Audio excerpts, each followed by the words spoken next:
Hello everybody, I'm your ghost with the most and your fabulous host Luke here. So I love Ninjago, but it is far from perfect. It has done multiple things over the years that I just absolutely despise, like Crystallized for example, but I've already made an entire video ripping into Crystallized. So this video is mainly going to be talking about the smaller things about the franchise that annoy me. This is in no specific order, so sorry if this video is kind of all over the place. Zane's Falcon was a pretty important part of the first few seasons of the show, but over the years he just became less and less important. And he was just kind of there. But honestly, I think that was fine. The Falcon just being there as a ninja's pet that shows up a few times a season, even just in the background, would have been fine. But that's not what happened to it. In Sons of Garmadon, Zane drives his bike, which is also his Falcon, off of a cliff, and that's the last time we've seen him. I've heard some people say the Falcon died, but you can't expect me to believe Zane wouldn't fix him, and even if he did die there, none of the ninja acknowledge it, and that would be pretty disrespectful to a character that's been there since the first season. Like, seriously, where the fuck did the Falcon go? It's so weird how it just completely disappeared and the writers just forgot about him, despite how important it was to the earlier days of the show. Even if he just showed back up in Dragon's Rising just to be the ninja's pet that would just hang around the monastery, that would be fine. People would love that. The next thing I have to talk about is Garmadon Rules, which is a canon book that is basically Harumi's diary. We get a ton of insight into her character, and it's pretty well written, but guess what? It was only ever released in Germany for God knows what reason. There's another canon Ninjago book, which is the Destiny's Bounty's logbook, which was also never released in English. I would kill to have these books. And speaking of physical media, I have every Ninjago DVD ever released in America. I even have Chima, since that's in the same universe as Ninjago, and I haven't even watched all of Shima. I really gotta get onto that. I even have this disgrace. So as keen-eyed viewers must notice, I only have the pilot up until Season 8. And I know what you're thinking, wow, Luke, why do you have that? Well, that's because they stopped releasing Ninjago DVDs after Sons of Garmadon in America, but they kept releasing them in fucking Germany. Why does Germany get everything? Is Germany some secret Ninjago juggernaut I don't know about? What's happening here? They even got Dragon's Rising on DVD. Ninjago, please take my money. I don't care. I need to complete my collection. I want the rest of the Oni trilogy on DVD. I want everything on DVD. I even want Crystallized on DVD, and I hate Crystallized. Just take my money. Please, just take it. Why do you hate me? And speaking of money, now let's talk about Ronin. Wow, I'm doing great with transitions today. What am I doing with my hand here? Do you think they'll ever release the rest of Ninjago on DVD in America, Ducky?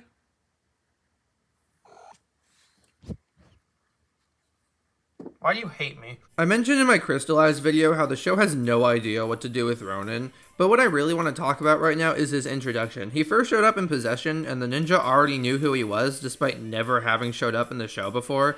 Now, Ronin's actual first appearance was in the video game Shadow of Ronin, which was originally supposed to be canon, but now it's not canon, so it's just kind of weird. Even as a kid, when I first watched Possession, I was so confused who Ronin was, and why the show was acting like he wasn't a new character. The Teapot of Tyran, in case you forgot, is the teapot which acts as Nautocon's prison. After Skybound, the teapot was just kind of out there somewhere, but I don't think anybody really thought too much of it, and we just assumed no one would ever find it. The teapot showed back up in Secrets of Forbidden Spinjitzu as a little Easter egg, and that was kind of cool. But then Prime Empire decided to do the insane thing to literally start the season off by having Clutch Powers find the teapot. Nautocon is arguably the most powerful threat the ninja have ever faced, so teasing his return is kind of a big deal. But guess what? That never went anywhere. From season 11 to 15, the teapot appeared or was mentioned in every season. It was teased constantly. Now, apparently, Nautocon was originally going to be a part of the Crystal Council and Crystallized, and thank God that didn't happen. The season was already a massive clusterfuck, and adding Nautocon only would have made things worse, and I also think that would have been a terrible payoff for the constant teapot teases. There have been a good amount of golden teapots that have shown up in Dragon's Rising, but none of them have been the Teapot of Tyran, and they're just little nods. One of the writers did say that the teapot is currently located in the Land of Lost Things, which makes sense, but it's still a massive loose end. Nauticon and Clutch Powers had to have talked to each other. Why did Nauticon not make Clutch wish himself away? How does the teapot keep jumping from place to place? Who were the two guys that took the teapot at the end to crystallized? With Jay becoming emo in Dragon's Rising, I think bringing back Nauticon in the future is definitely a possibility, as there is a ton of interesting stuff they could do. I don't think it will happen, but I hope it does, since there is a ton of potential. So after Season 2, the Ultra Dragon completely disappeared from the show without any explanation. This is actually a problem that was fixed, as eventually a short was made that explained what happened to it. Now, I think this is really sloppy storytelling, as you shouldn't have to go out of your way to watch a short before watching the next season of something so you're not confused, and it especially doesn't help that the short uses Lloyd's redesign and new voice actor, so if you show this to someone right after they finish Season 2, they're probably going to be weirded out. But whatever, at least it's better than nothing, and I'm glad it was explained somewhere. The Ultra Dragon also having been revealed to be murdered by Iron Baron is a pretty metal Easter egg, but speaking of Iron Baron, I remember one of the writers saying that he's not actually dead, and to that I say, fuck you, dude. I'm sorry, that's kind of harsh, I'm kidding, but like, how would anyone survive this?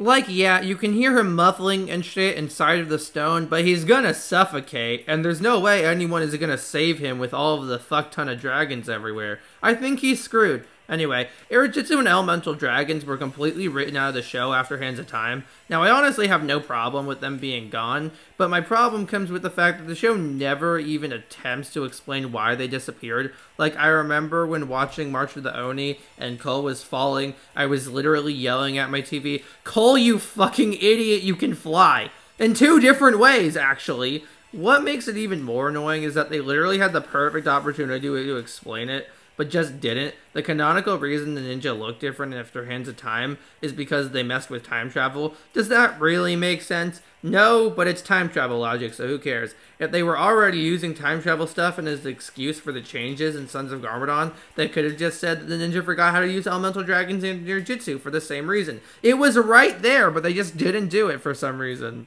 Pixel and Misako are the most underutilized characters in the entire show. Misako is a very controversial character, and I understand some of the hate for her, but I feel like a lot of it is very overblown. The main reason people dislike her is because she left Lloyd at the boarding school, which was also a boarding school for bad boys, so that definitely couldn't have helped things. Maybe she was in a rush, and she thought it was a school for rehabilitating bad boys. We really don't know. Misako leaving Lloyd to go study the prophecy to make sure him and his dad would never fight is noble, but we don't know a lot about anything, and that's probably because the writers just didn't think about it. Like, why didn't she just give Lloyd to Wu? Is there no reason for that? Like, I don't think there is. It's just weird. I feel like Misako is a very interesting character and a ton of stuff we could learn about her and develop her, but the show never does anything with her. She's always just kind of there. She hasn't even been mentioned in Dragon's Rising, despite her and Lloyd having a pretty good relationship, so you would think he would want to find her, but no, I guess he just doesn't care. Also, this is kind of off topic, but why was she called Coco in the Ninjago movie? Everyone else had the exact same name, so it's just kind of weird. Anyway, Pixel is also an extremely underutilized character. Despite being a part of the team since Rebooted, the writers barely ever give her anything to do. She was stuck in Zane's head after Rebooted for a few seasons, but then she got her body back, so she had a decent role in the Oni trilogy, even if I think it could have been a bit bigger, but it was fine. But then things declined immediately with her after that. She didn't get to go with the ninja to the Neverrealm in Season 11, didn't get to go into Prime Empire in Season 12, didn't get to go to Shintaro in Season 13, and didn't get to go to the island with the ninja in, well, the island. Seabound actually gives her something to do, and she actually gets more to do in the season over Kai and Cole, which is amazing, but even then, she really doesn't even do that much. I can't remember a single thing she does in Seabound. She was one of the few good parts of Crystallized, so at least there's that. It seems like Dragon's Rising is cooking up something good for her, so hopefully they deliver. Pixel fully deserves her own focus season, but those aren't a thing anymore, so we can only dream. The next thing I want to talk about is this line from Hunted. That's actually quite normal for a young teenager. A teenager? Oh, now we're in for it. Jay, we're still teenagers. Yeah, but grown-up teenagers. I absolutely hate that line. The ninja have never really had confirmed ages. Kai and Nia were living on their own in the pilot, so I would think at least Kai would be an adult, but maybe teenagers are allowed to live on their own in the Ninjago universe. So even if they were teenagers in the pilot, there is no way they are still teenagers by the time Hunted happens. And by the way, if they were teenagers in the pilot, wow, Jay's parents are awful parents for letting him just go with some strange old man they don't know. Remember how the ninja were teachers in Rebooted? How did that work? Did they have to go to, like, college? Doesn't that take years? And even if they didn't have to go to college or whatever, Scales has a kid in Rebooted. And the last time we saw him in Season 2, he didn't have a kid. And his kid in Rebooted can, like, walk and talk. So, you know, that's a bit weird if it's only been, like, a few months. But I don't know, maybe Serpentine aged really fast, I hear you saying. Okay, what about all of the fucking technological advancements in Rebooted? What's happening? There's no way they are still teenagers by Hunted. Jay says they're older teenagers. What does that mean? What is the cutoff for being a teenager in the Ninjago universe? It doesn't make sense. I don't understand. The last season, I would buy them being teenagers in is Possession, but even then, I would think they would definitely have to be adults by then. The only one who gets a pass is Lloyd because he was magically aged up. Everyone else, no, they're adults.